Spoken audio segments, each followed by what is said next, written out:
Hey guys, this is Emily coming right back at you with some Org B concepts. So today, I just wanted to start things off by asking how many of you guys have had any sort of conflict whatsoever in your life? Well, if you're trying to say no, you're probably wrong. I know I've had a ton of conflict, and I personally don't know a single person who's never once had an argument, a disagreement, or anything in their lives. So conflict, it's basically inevitable. People don't always see eye to eye. In fact, it would probably be easier to list the number of times I did see eye to eye completely with someone than the number of times it didn't. And I'm guessing that that's probably about the way that it is with a lot of you guys out there. There's just a lot of opinions, a lot of just everything circulating, and conflict is pretty much inevitable. So that actually means it's really important to learn how to deal with that conflict.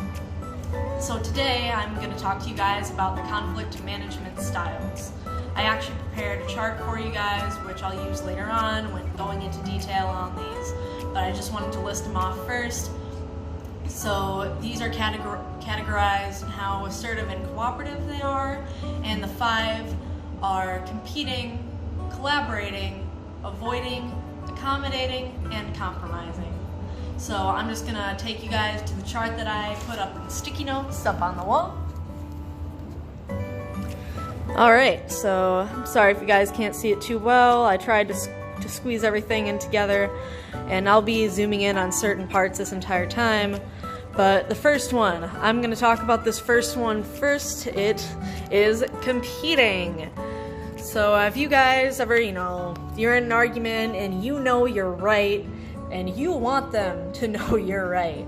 Maybe it was at work, maybe it was with a family member, just you know you're right and you're not budging, you are standing your ground. That's the competing style. So the competing style, the best time to use it is when it's definite, you do know you are correct, and you have to make a decision in a timely manner, and that decision, it matters what the outcome is. So with the competing style, one time where I actually saw it in action was when I was at work at a pizza place, and two people were sort of arguing over how much of a topping to put on a pizza. And a restaurant is supposed to be consistent, so the manager, he was standing his ground. He knew, okay, you only put 14 of these certain things on this pizza.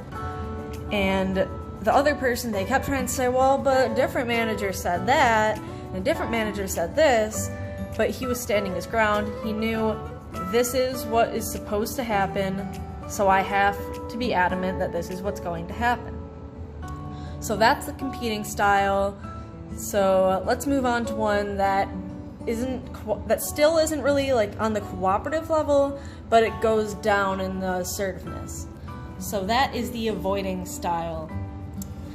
I probably use this more often than I should, but the avoiding style is, think if you see other people having conflict, but you don't get into it. That's none of your business. So say you were walking by and you heard some people arguing about like something that happened on the news. Like, there's a lot of things that happen on the news, but say it was just something that, you've never read about, never really heard about that much, and if you tried to get into it, it probably wouldn't really add anything to the conversation or help them with their own conflict management. So avoidance is really best when, it's really none of your business anyway. And avoiding, remember, you just don't get into it at all. You just stay away from the conflict. You don't become a part of it. So I'm going to ignore this middle one for now, but I'm going to go to the accommodating one. So accommodating, that is when,